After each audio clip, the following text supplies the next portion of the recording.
Vamos seguindo, vamos para um outro destaque. A gente vai falar agora da política americana. Uma novidade no Congresso dos Estados Unidos. Filho de brasileiros, Jorge Santos nasceu e cresceu no Queens, em Nova York. Agora o republicano conquistou uma cadeira na Câmara dos Representantes nas eleições de meio de mandato nos Estados Unidos. O deputado vai conversar agora ao vivo com a gente aqui em Os Pingos nos Is. Boa noite, deputado.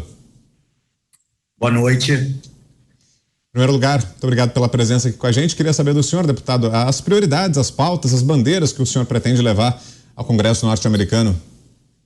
Então, a minha candidatura, ela vem repleta de vitórias da minha própria vida, né, e carreira, tanto profissional como a minha vida, né, meus pais sendo imigrantes aqui nos Estados Unidos, procurando uma vida melhor e saindo da pobreza para o mundo corporativo e agora para o Congresso Federal americano. Isso é uma grande diferença que te mostra o que é o sonho americano que a gente vive aqui hoje, né? Muito diferente do que muitas pessoas pensam, a oportunidade aqui é para todos. Nascido e criado aqui, eu te digo, a minha pauta de governo e minha prioridade de governo é simples, é melhorar a vida dos cidadãos, lutar contra a censura, e ter prosperidade para os cidadãos americanos, a gente que mora aqui, imigrantes que vêm para cá legalmente e participam da sociedade americana e em busca do sonho americano, e é algo que a gente tem visto cada vez piorando, não só aqui, como no mundo inteiro, inclusive no Brasil, que é a censura. Então eu tenho feito bastante parte da minha campanha voltada contra combatendo censura, contra a liberdade de fala, que a gente chama aqui de freedom of speech, né? E também em estabelecer política econômica que traz prosperidade em vez de regulação e regulamentação extremamente como é que eu posso dizer, estrita, que impede crescimento econômico. Então, é uma plataforma bem expansiva, com várias oportunidades para nossa próxima geração, que eu acho que, fundamentalmente, a gente tem que entregar um país, um planeta melhor para a próxima geração de quando a gente encontra, e eu acho que nisso também inclui direitos e liberdades que estão sendo retomadas do povo, não só aqui, como em várias partes do mundo. Deputado, Paulo Figueiredo vai fazer a próxima pergunta. Diga lá, Paulo. Jorge, muito bom te ver aqui no programa. Já tive o privilégio de te conhecer pessoalmente há muitos anos, quando você estava iniciando essa caminhada. Era difícil acreditar que um brasileiro disputando uma vaga no Congresso pelo Partido Republicano no ultrademocrata Nova York teria sucesso, e eu vi a sua trajetória e fiquei absolutamente impressionado. Conheço a sua origem, conheço a origem da sua família, e realmente é o sonho americano se concretizando. E fico muito feliz de nós termos, até onde eu tenho notícia, você que é brasileiro, além de filho de brasileiro, é brasileiro, você é o primeiro brasileiro que eu saiba que tem um assento no Congresso dos Estados Unidos. Então, parabéns em primeiro lugar. E um Congresso, de novo, como um republicano, como um conservador, ou pelo menos alguém que partilha da maioria das ideias conservadoras, estando dentro do Congresso. Eu tenho uma pergunta para você, Jorge. Eu sei que você também está acompanhando um pouco da política brasileira, está vendo o que está acontecendo no Brasil. Você tem um discurso, uma plataforma muito forte, baseada na liberdade de expressão e nas liberdades individuais. Como é que você está vendo esse momento político em que o Brasil se encontra? Olha, eu vou começar por perseverança, né, Paulo? A gente não pode desistir, né? Nunca desistir. Então, foi uma caminhada longa de 4 anos. Mas eu te digo, o que está acontecendo no Brasil hoje me deixa bem triste, porque eu sempre aprendi que na bandeira do Brasil a gente tem ordem e progresso, né? E de certa forma eu acho que na direção na qual a gente foi, eu nem vou dizer se gramaticamente é correto de falar, mas ordem seria desordem e regresso no lugar de progresso, porque voltar atrás para uma administração lulista, uma administração que foi coberta de corrupção, uma administração que depois que ela saiu do poder a gente pôde descobrir o tanto de dano que ela trouxe para o país. Eu fico impressionado de ver que o governo Lula agora se aproxima de retomar o país, e me entristece muito de ver que muitas oportunidades, muito do crescimento econômico brasileiro que se teve por muita luta nos últimos anos, podem vir a ser desfeito e pode ter um desfecho muito triste para o Brasil, incluindo também com essa nova onda de censura da justiça brasileira atacando eleitos, pessoas com cargo público, pessoas civis. Eu acho que esse silenciamento da população, silenciamento de servente público, isso não é uma democracia, começa a parecer mais como uma ditadura, de certa forma, um comunismo, algo que eu acho que não é onde a direção que o Brasil devia estar indo. Acredito que não é a direção que nenhum país em 2022 quer ir, e eu acho que essa intolerância de fala, de livre-arbítrio, não devia existir esse me falta palavra de poder expressar sem falar palavrão, essa é a verdade, mas essa falta de liberdade que vem junto com esse movimento de esquerda é impressionante, e eu fico impressionado de ver que tem gente que ainda vota para isso. Coronel Gerson Gomes. Para mim também é uma alegria, Jorge, porque a minha família também migrou aqui para os Estados Unidos, e você está na idade dos meus sobrinhos também, que são americanos aqui, e também conquistaram, né? Tiveram a oportunidade de ver esse sonho americano se realizando na vida deles. Parabéns. E eu quero te fazer uma pergunta especificamente do seu estado e da Califórnia. Eu observei nos últimos 20 anos como se deteriorou a situação na Califórnia nas administrações democratas com as políticas públicas progressistas. A mesma coisa eu observei aí em Nova York, porque eu já estive em Nova York há muitos anos ainda, dentro daquele programa que foi feito, que revitalizou todos aqueles bairros com as gangues, etc. E Nova York se tornou uma área muito segura, e, no entanto, hoje, até para se transitar no metrô, hoje é bastante perigoso em Nova York em alguns horários, e voltou aquela situação de insegurança. Como você pontualiza isso para a gente, ou como você fala dessas políticas públicas que foram empreendidas equivocadamente e chegaram nesse ponto, e como você vê essa sua ascensão justamente no estado tido como predominantemente democrata? Então, a verdade é, a gente pode discutir sobre Nova York de certas formas, né? Existe Nova York em 1994, com um prefeito republicano, um governador republicano, um governo de estado republicano, ou a gente pode discutir sobre Nova York em 2012 com um prefeito republicano, um governo de estado democrata, e existem várias pautas que você pode tentar entender. Agora, a diferença toda vem em 2013, quando o governo da cidade de Nova York virou democrata, o governo de estado virou democrata, o governo federal virou democrata, e foi só democrata nos últimos anos, desse ponto em diante, principalmente no estado de Nova York. Aí que você começa a ver todo aquele progresso voltar atrás. O último prefeito de Nova York, ele, na sua infinita a habilidade de não saber governar, ele foi e cortou a verba da polícia de Nova York, que é o maior corpo de polícia dos Estados Unidos e o maior corpo de polícia do mundo, que é o NYPD, né, que é a polícia famosa de Nova York, os carros famosos, todo mundo vê em filme, na TV. Ele cortou verba de $1 bilhão da polícia, tirou o departamento de polícia paisano, que é o departamento policial da parte da polícia que tirava drogas, crime organizado, gangues, armas da rua, e o crime entrou em parafuso na cidade. E aí a gente fica pensando, o que aconteceu? Bom, o que aconteceu foi político fazendo besteira, fazendo... né, governo contra a prosperidade dos americanos. E aí é nisso que dá essa onda de crime absurda que a gente está vivendo aqui nesse país hoje, uma onda de crime sem cabimento, que não tem necessidade nenhuma para a gente estar passando hoje nos Estados Unidos, e o que está acontecendo é que Nova York se tornou um país de terceiro mundo, onde eu te falo que tem lugares do Brasil que devem ser bem mais seguros que vir a Nova York. Eu falo isso, não ajuda a minha economia local falar, mas eu sempre falo para as pessoas, hoje, você quer vir para Nova York? Não acho boa hora de vir.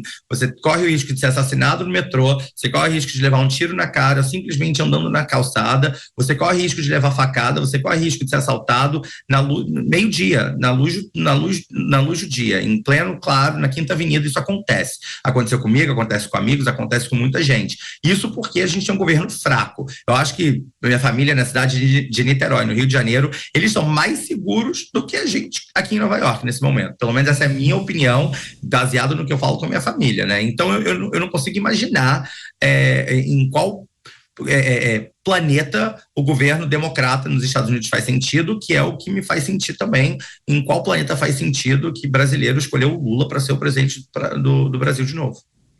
Mais uma pergunta, deputado, agora do Roberto Mota. Deputado, coisas graves, inacreditáveis, nunca antes vistas, estão acontecendo no Brasil. E a pergunta que eu lhe faço é: o público americano, em geral, tem consciência do que está acontecendo no Brasil? Esses fatos, essas informações conseguem chegar ao americano médio? Olha, a gente está tendo nossos próprios problemas políticos aqui hoje, né? Onde a gente tem um presidente que, de certa forma, nas faculdades mentais dele são bem notavelmente limitada, e ele não quer admitir, a administração não quer admitir. A gente tem uma vice-presidente que não tem noção do que está fazendo, não tem noção de como governar um país, e a gente tem uma administração inteira escolhida baseada na cor da pele, na orientação sexual e no gênero. Ninguém que foi escolhido por qualificação, por mérito ou porque são os melhores para os cargos. Então, a gente está passando por um tumulto político extremamente delicado no nosso próprio país. A gente acabou de, na eleição meia de termo, né, que a gente chama de midterms aqui, a gente acabou de conquistar de volta o Congresso para o Partido Republicano, e a gente vai poder governar agora de uma forma menos ideológica do lado da esquerda, e vai ter que ser um governo de agora em diante um pouco mais digamos assim, não partidário. E isso é uma grande solução. Agora, a gente tem correspondentes aqui nos Estados Unidos que estão cobrindo o que está acontecendo no Brasil. O Tucker Carlson, que é um âncora da Fox News, ele fala quase diariamente sobre o que está acontecendo no Brasil. A gente tem bastante cobertura nesse único programa, mas infelizmente a mídia em geral, extremamente esquerdista, acha que o que aconteceu no Brasil foi a salvação do Brasil, que o Bolsonaro ia acabar com o Brasil se tivesse mais um mandato, no qual eu discordo. Eu acho que o Bolsonaro fez um mandato honesto, sem escândalo de corrupção, mas é aquilo, eu não posso dizer por voz de experiência, porque eu não sigo política brasileira, eu sigo política americana, mas na minha opinião eu vejo que entre as coisas que eu prestei atenção, entre o que eu vi e acompanhei por alto, eu não vi nenhum tipo de investigação no estilo Lava Jato, não vi o famoso mensalão, dinheiro na cueca. Então eu acho que isso já para mim é progresso, é o suficiente. Infelizmente eu tenho que dizer que a barra para mim é tão lá embaixo que só o fato de não ter que ter uma Lava Jato e não ter mensalão, o tal do dinheiro na cueca, para mim já é um plus. A Petrobras não está quebrando e falindo, para mim já é uma vantagem. Então eu vejo o governo Bolsonaro como um governo extremamente positivo, um governo de um presidente que senta na rua e come angu baiana em vez de ficar pedindo potinho de sorvete de R$50 o pote no avião presidencial, enquanto o povo brasileiro não tem dinheiro para comprar carne, come arroz, feijão e farinha. Então, para mim, isso, de certa forma, é um governo positivo, foi um governo produtivo, e me entristece muito de ver que o Brasil não conseguiu ter a consciência de que o Lula vai voltar para aquela mesmice, né? O sanduíche está muito frio. Quem é que come sanduíche frio, mano? Pelo amor de Deus. Sabe, vídeos que a gente pode ver do passado do Lula, né? Aquela coisa bem, como é que eu posso dizer, que diz no Brasil, bem cheia de frufruzinho, né? Esse é o Lula. O Lula agora quer viver às custas do governo brasileiro, e eu não sei muito o que dizer, a não ser que eu fico entristecido, mas se essa for a decisão do povo, agora a gente tem que acatar e ver o que acontece nos próximos 4 anos. Fernão Lara Mesquita, sua pergunta, Fernão. Olha, deputado, eu entendi que a sua principal bandeira é a censura, certo? Uma das minhas principais bandeiras é a censura. A censura é inadmissível, na minha opinião.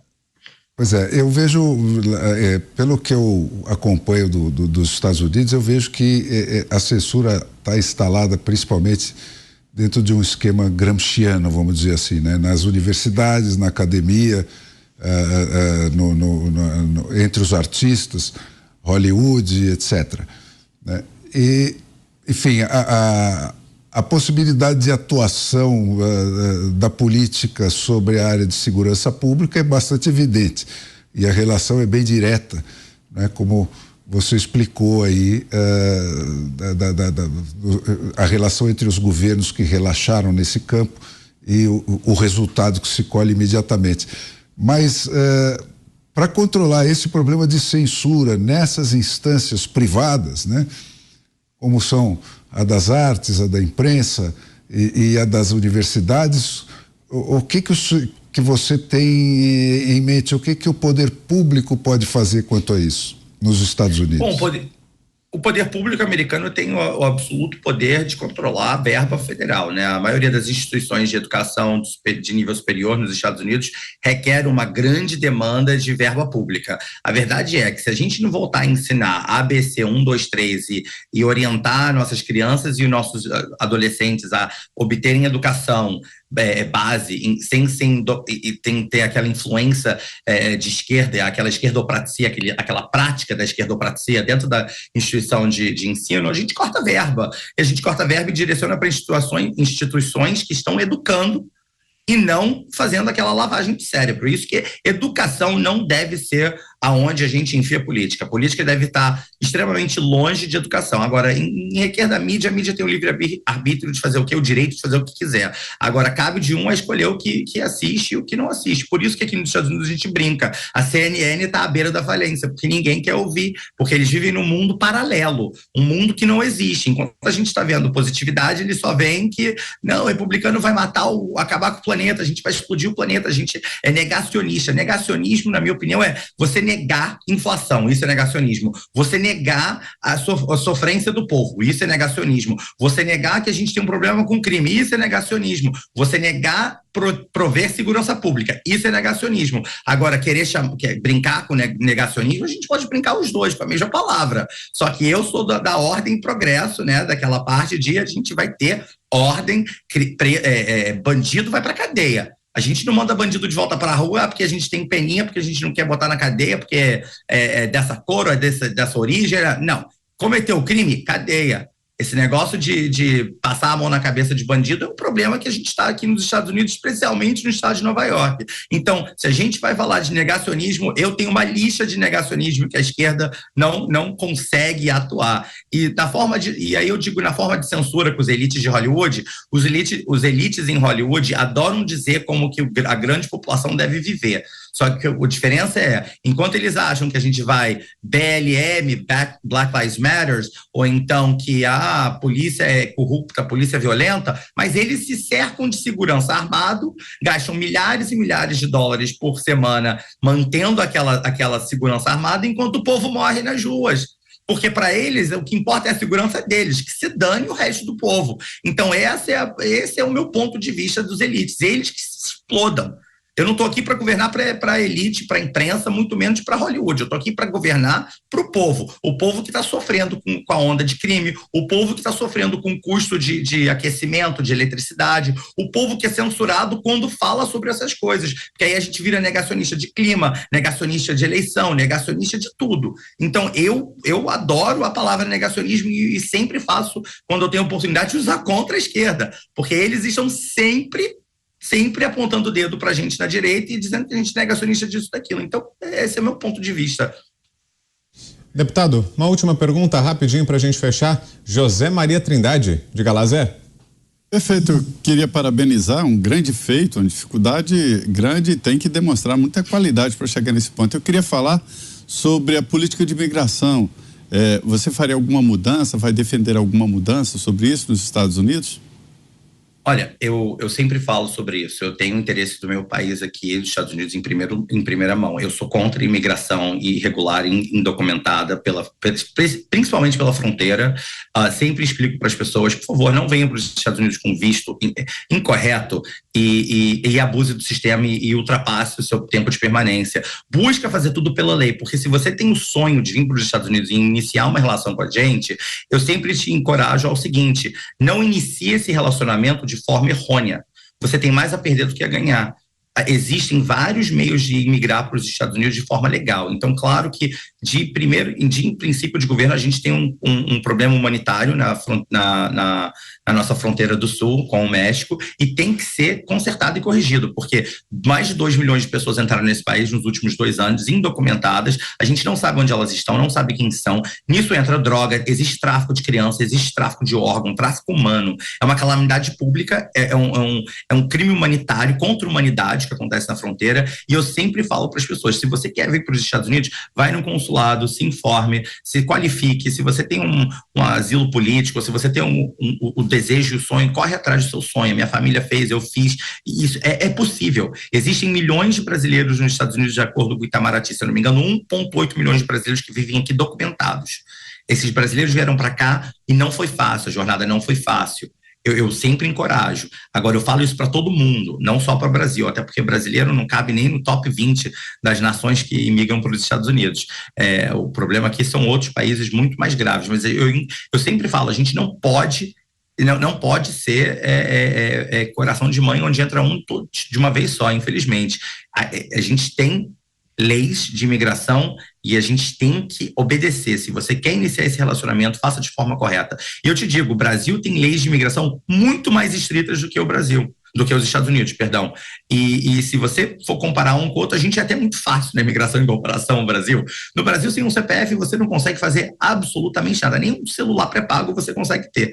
Aqui, sem o Social Security, que é nosso equivalente do CPF, você consegue fazer tudo. Daí já te mostra que vocês são muito mais rígidos no Brasil do que a gente é aqui. Agora, eu só peço, com carinho e com respeito, se você quer iniciar esse relacionamento com os Estados Unidos, faça da forma correta. Você tem muito mais a ganhar e você vai ter muito mais prosperidade do que vivendo sobre as escuridões e fora do sistema aqui. E é um problema que a gente tem hoje, até por causa do que eu disse. Existe aquela atrelação com droga, tráfico de criança, tráfico humano, tráfico de droga, tráfico de tudo. Então, não vamos apoiar esse submundo de tráfico.